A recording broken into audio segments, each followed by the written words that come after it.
first start off the thing, I'm going to be watching the homie Zets, who should I call him Smashcasts now? I don't know, but yeah, dude has been absolutely blowing up on TikTok. I have no idea about TikTok. I don't know the meta, so I'm definitely like just out here watching more than I am like giving critique. Because to put it blatantly, I've never made a 2-minute video. You know, I've never tried to condense my content to that low of time. But the one thing I did recognize is off top is I wonder if thumbnails matter as much as it matters in the YouTube game. Like pretty much a thumbnail and a title is your pitch to a viewer in the YouTube world. Like when you see a thumbnail and you see a title, I'm basically pitching you why you should watch this video. What up, Smasher Magazine? Sick fucking tag. But yeah, I don't know if that's as true in the TikTok game because you're kind of just scrolling. So it's probably a lot more about the first 5 seconds to 10 seconds in terms of like how you catch someone's attention. But that's just me guessing. But let's see. A couple of them kind of have thumbnails, sort of. Homie Stocks is blown up compared to the other ones. Is that true for all of them? Not so much. This is 1.5 mil. Should I just watch the most popular one? Probably. I wonder if that's just because of the charge shot. Maybe people see Leffen. But yeah, I honestly don't know how much like the thumbnail even matters in this sort of world. But let's watch the most popular one. We can watch a couple of these because, 2-minute long content. Let me know if you can hear stuff. Hold on, I don't think you can actually. One sec. 1 second.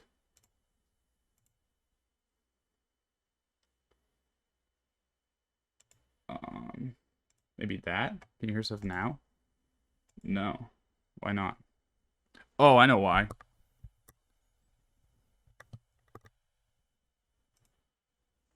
Hold on. No. What's up, Liam? What's up, Harbin? No, still no. Come on, we can do this. We can do this, gang.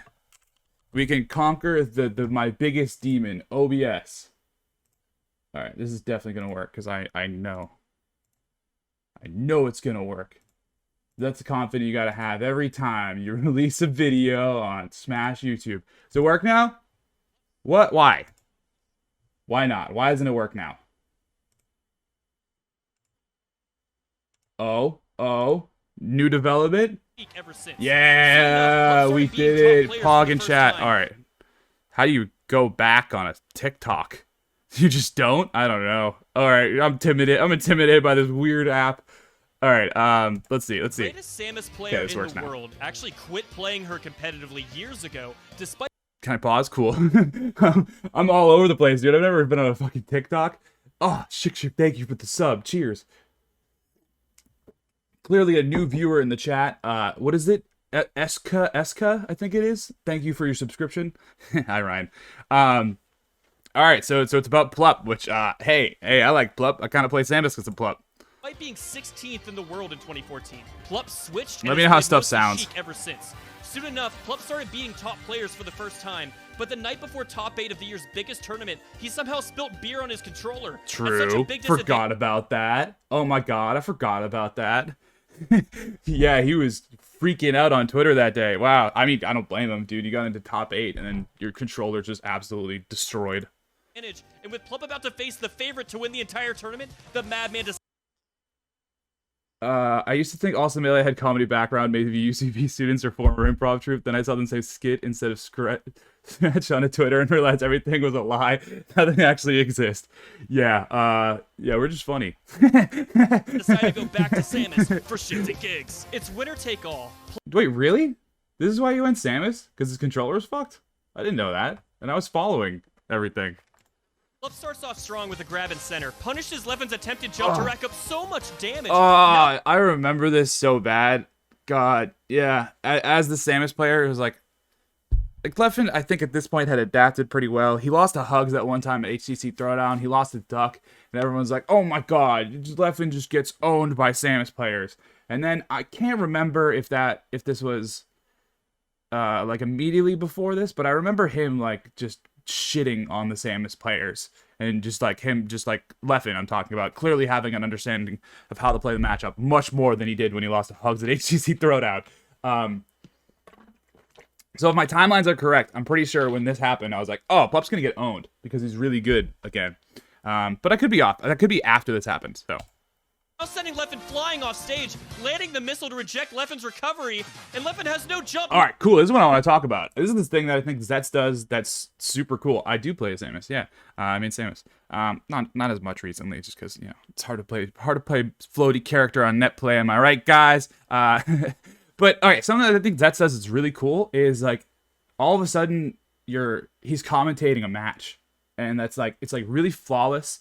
I've thought about this a little bit where it's like, would it have the same impact if he was just to pull up the commentary? And obviously you can't, like, the commentary from the part that you want to show isn't always going to be the best commentary ever. Maybe they're literally talking about something else besides the match. That's something that I think is really cool. That's like, it's very seamlessly just transitions from Zets talking about this into Zets commentating this and like providing really insightful commentary, because he's also a really dope commentator. Me and Jack talked about this for a little bit, and Jack had a funny opinion where he had the total commentator's opinion where he's like, he's cheating. He knows what happens, and he can provide the best commentary ever. He can pause and go back. But I think that's part of like what's cool about it is that you can do exactly that. You can convey perfectly what you're trying to say in the video with sudden commentary, and I think that's really cool. And if I could go back, I would. I'm gonna try. One of the best. Oh no! I hit back and it didn't work. All right, we gotta watch it again. I'm sorry. What's up, Seth? Loves to talk. Years ago, despite being 16th in the world in 2014, he was 16th in the world. That is true. We saw that. I'm sorry, guys. We can get through this. For the first time. But the night before top 8 of the year's biggest tournament, he somehow spilt beer on his controller. Yeah, that is. Yeah, Ryan brought up the funny thing. I'll just let the video play. And with Plup about to face the favorite to win the entire tournament, the Madman decided to go back to Samus for shits and gigs. It's winner shits take and all. Gigs. I didn't catch that the first time. For shits and gigs is funny. Yeah, me and Ryan had. I think it was honestly Ryan. I forget exactly where it came from, but just like an idea of going back and commentating old sets, like whether that be some super ancient stuff or. I think it kind of evolved to this idea of let's take a top 8 that none of us have watched, like some like 2007, maybe like maybe 2009, 2010, but just like take an entire top 8 where we might know who wins or we might kind of know one of the matches, and then just like do it like it's us. I think that'd be really funny, and could possibly provide commentary on some sets that we no longer want to hear the words of those commentators anymore. Plup starts off strong with a grab in center, punishes Leffen's attempted jump to rack up so much damage. This is now so sending sick. Leffen flying off stage, landing the missile to... The down smash looked easy, but being able to like recognize dude missed tech and then just down smash him, kind of hard. Like I don't have that good reaction time, especially a top 8 of Evo on game 3. Reject Leffen's recovery. What up, Radar? Leffen has no jump. He needs a Firefox again, but Plup just covers everything, and he completes the 0. This is what I was talking about, where it's like, yeah, he can just nail the commentary because he seamlessly transitions from talking about what's happening to commentating what's happening, and I think it's really cool. I think that's something that no one really else does. Next stock, Plup finds another grab and refuses to give up momentum, finding a lot of early damage. Oh my god! Obliterates Leffen again! The pullback from Leffen. Oh, you feel that. Yeah, sometimes getting charge shot fucking sucks. I've played Samus, it fucking sucks sometimes. Even, I usually play Fox in this matchup because I'm like, oh, I know it's bad. I can hurt this Samus player's feelings. And yeah, sometimes, you play Admiral Zhao and they charge shot you 4 times a stock, and you're just like, wow, or 4 times a game. And you're just like, god damn it, fucking stupid. Mountain to climb. Leffen would somehow sick. It's really hard being able to but now he's in a tough consistently spot. shine up smash Samus. Misses the back air, hits it down smash it. Yes! You got it. Leffen with Samus! The greatest Samus player That's in the... sick. That's how it ends? That's sick. God, TikToks are kind of cool. Yeah, I'm pretty sure this is his most viewed one. I have no idea if it has anything to do with the thumbnail, like I said, or if it's like strictly off of the first 5 seconds, but I thought both were pretty good. Real quick, I'll talk about Allston Melee and TikTok. I think it's definitely something that we could see ourselves pursuing in the future. But just kind of as is, we don't have enough like We actually do have an Allston TikTok. I think we've posted a couple times, and it's just been the boys. I think Michael Allen was supposed to own it at some point, but that just never came full circle. But yeah, I think so. Essentially, something like this needs to be done for Melee. Like shout out to Zets for leading the charge. TikTok is a place that has a lot of the younger audience and a lot of the ability to turn people onto Melee for the first time.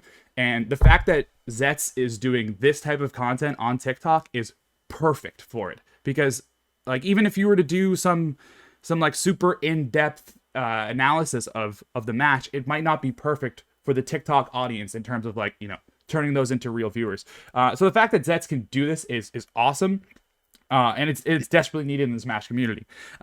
Just a completely biased for Allston Melee. Yeah, this is Zets. Shut up, Bonk. Completely biased for Allston Melee. I really like that we have, it's like 3.5% of our viewership is of the 33 to 45 age range, and then only about, I think it's like 1.7 are in 13 to 17, which, you know, isn't great for our numbers to go viral or whatever, but I do think it leads to some productive conversations in the comments, and, you know, just generally having viewers who are, I don't know, I don't want to say toxic, because not all little kids are toxic, you know, it's not like that, but like, you know, if your full entire audience is of that age range, you're definitely going to get a little bit more boys scrapping in the comments. So I mean, for Zets to have this ability to A, go viral with it, and B, like have a productive conversation on his Twitter still, I think that's super cool, and tip of the hat to him. But yeah, like you're talking about, accessible Melee content is exactly what we need. So, all right, I'll watch the Homie Stocks one because this is newer. See if he's grown. Like fighting game. If you mess up badly enough, you can kill yourself. Since Melee is so fast and technical, this happens pretty often, even to the pros. This is where Okay, sick free Melee shirt, by the way.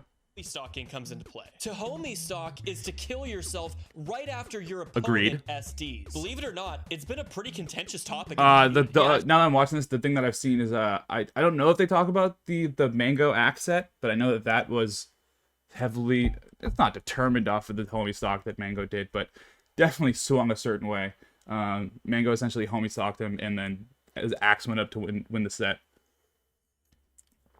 But that was a summit, I believe. I'm pretty sure. Everyone be homie stocking at the summit. Or not. I think it's fine. But I don't know if that's actually referenced. I love homie stocks. I'm all about it, dude. You're an idiot if you homie stock. One of the most infamous examples of homie. That was funny. Having the SoCal people be like, yeah, homie stalking sick. And then HBox be like, fuck no, this is trophies in my hand. No, bro. Homie stalking occurred in 2017 during we're talking Mango about this. versus Leffen, a classic rivalry with I don't remember this thousands one. of dollars on the line. Mango This is narrowly also wins the something I want to talk about. I totally blanked on the first time. Dude, I could not imagine having this aspect ratio and doing a video in this aspect ratio and like having to completely change around layouts and stuff. Like literally every video you show has to be altered in some way, because I don't know, I can't think of a single other content that has this type of aspect ratio. So yeah, it like at the same time, it absolutely like limits some people in terms of like what they can do, but at the same time, it's like you know, you got to get creative a lot of times, and sometimes you can actually show multiple things, like what we're seeing here. Like never in any Melee layout are the players just as big as the like game. Like sometimes they're as big on the complete, you know, right side or left side, but like they are literally bigger than the Melee. Which is cool because you get to fully see what their expressions are throughout the thing. But yeah, I'm sure it's a huge pain to just like be watching something and you're planning on using it for your TikTok video, but then being like, okay, how do I make this work? First two games and is now on the brink of victory. We're down the stretch. I don't of remember game this. three, and Leffen misses his ledge dash. How unfortunate! Oh no! But Mango hits him with the instant homie stock. He could have taken. Sweet and flag, kind of fire. Kind of basic, but I like it. You know, for making a tag tier list, kind of cool. Taking that to the bank and likely won the set, but now Leffen finds an opening. Oh, and then he won. Game 3 because of it. He'd win the That's next funny. match Shout too, out to Jude forcing Love a game tweet. That's 5 funny. With the momentum completely shifted, Leffen pulls away and completes the 3-0 comeback. So again, this is what we're talking about. He seamlessly transitioned from commentary or from video to commentary. I didn't even notice it until we're like right at the end. That's a talent, you know, because you're as good at commentating as you are at making the video. Obviously, you know, like we said, you got multiple tries. You can make it as perfect as you want, but you can't fake being a good commentator, like even with 20 tries. Just another case of what can happen when keeping it real goes wrong. Homie stuff. Great Smash ending. isn't- Great ending. Dude, there's some good endings. I feel like a lot of times you gotta end on either a funny note or just like a powerful note. Like the last video was him screaming about Plup winning. But yeah, we'll watch one more because, you know, only 2 minutes long.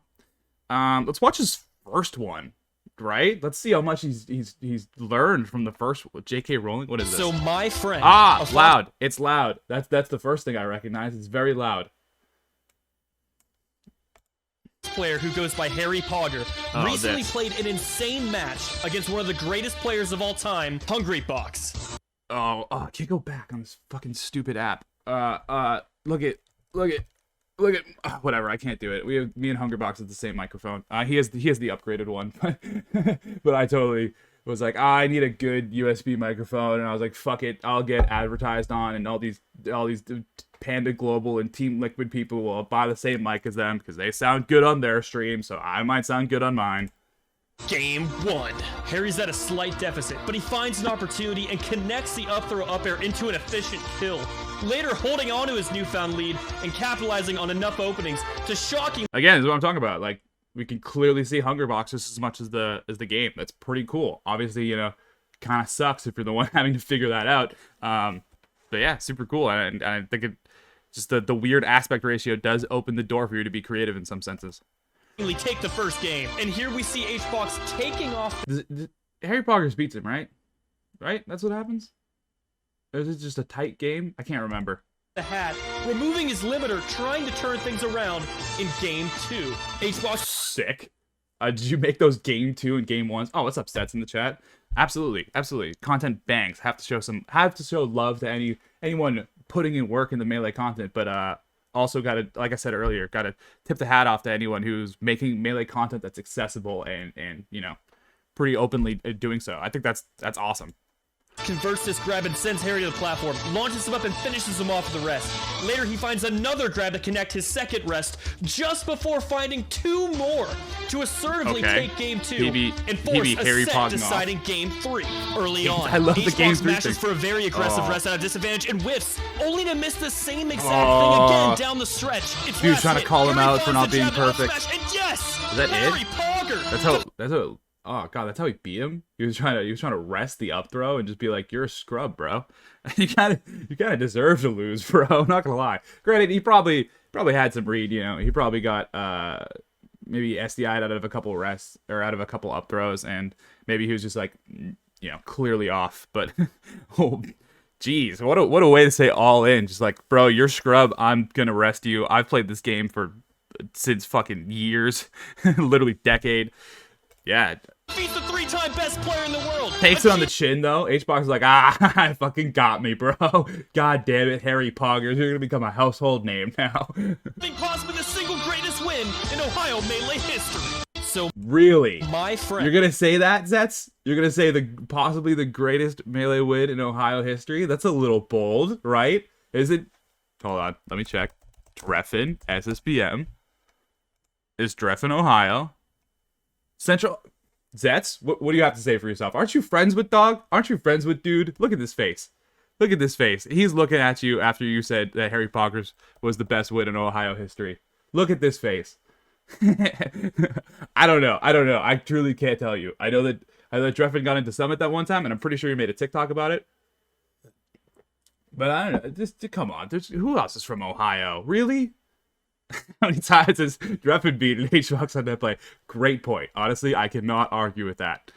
All right. I didn't even know that's what Harry Poggers looks like. Thank you for that part. I now know. All right. Shout out Zets. This stuff's awesome. I adore this content, and And I don't know, like, so something we were talking about earlier is I don't know if, I don't think the 2-minute timer, like, forces you to be accessible. Like, we keep talking about Zet's content being accessible, and that's, like, that's the thing I love the most.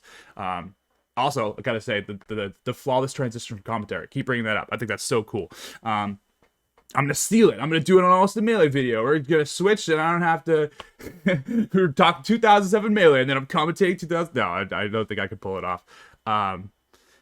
Okay, you said possibly. All right, fair. He said possibly. I've gotten caught on that same thing, you know, just trying to clickbait the intro, and someone's like, bro, did you just say that combo video is better than I Killed Mufasa? And I was like, no, I said maybe. I don't know. We brought that up a long time ago, and people flamed us. Anyway, yeah, so what I was saying is I don't think 2 minutes alone makes you be accessible. Like, I think you have to be conscious that, because, like, you could make a 2-minute video, like I was talking about, just, like, completely analysis and just, like, totally box out a lot of the viewers who possibly might be on TikTok, who might, I don't know, download Slippy after watching a couple of your videos. So, yeah, ultimately, you're doing God's work. Shouts out Zets. I think this content's sick.